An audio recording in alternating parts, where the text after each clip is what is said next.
Здравствуйте! Камистинская районная библиотека представляет «Великие имена Великой степи. Литературный портрет Махамбет Утемисов». Махамбет Утемисов родился в 1804 году в Букеевской Орде на территории Западного Казахстана. Отец будущего поэта Утемис входил в число влиятельных людей, близких к окружению хана Букеевской Орды Жангира. Махамбет получил всестороннее мусульманское образование, хорошо владел русским языком и грамотой. В 1824 году Жангир отправляет 20-летнего Махамбета со своим сыном Зулькарнаем в Оренбург.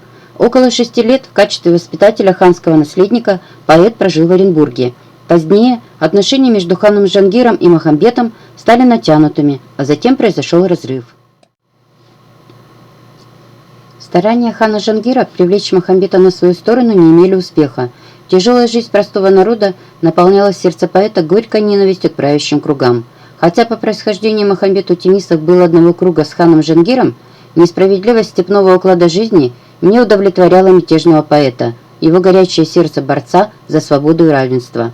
Хан Жангир удалил от своего двора Махамбета, а осенью 1829 года поэт был заточен в Калмыковскую крепость и находился под следствием более 1 года. В 1831 году, во время холерной эпидемии, ему удалось бежать, присоединиться к восставшим против ханского произвола и быть рядом с вождем восстания Исатаем Таймановым. После того, как восстание терпит поражение, погибает его вождь Исатай Тайманов. Махамбет не прекращает борьбы, но все его попытки снова поднять людей против ханов и султанов завершаются неудачами. Султан Баймухаммед, один из палачей и подавителей восстания, посылает в места, где скрывается Махамбет, своих людей, которые 20 октября 1846 года предательски отсекли поэту голову. Дом поэта был разорен, а его голова доставлена в Ставку. «Я был я, и я был сам собою», так характеризовал сам поэт свое предназначение в этом мире. Творческое наследие Махамбета – это около 100 стихотворений. Как известно, он свои стихи не записывал. Акын и Шарнияз, Бекет, Мурат и Лукпан сохранили поэтические наследия Махамбета для последующих поколений.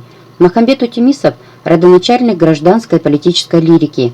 Его поэзия полна мужества и отваги, неукротимого стремления к свободе. Его творчество можно с полным обоснованием назвать энциклопедией освободительной борьбы казахского народа. И поэтому, несомненно, Махамбет стал частицей души казаха, той частицей, которая будет совесть и призывает к совершенству.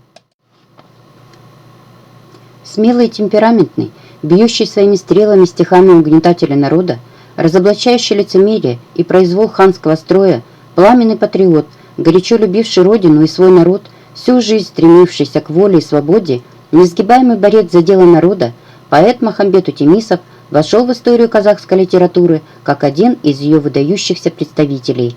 Стихотворения Махамбета не раз были переведены на русский язык и неоднократно издавались отдельными сборниками, входили в антологии, начиная с 1940 года. Спасибо за внимание.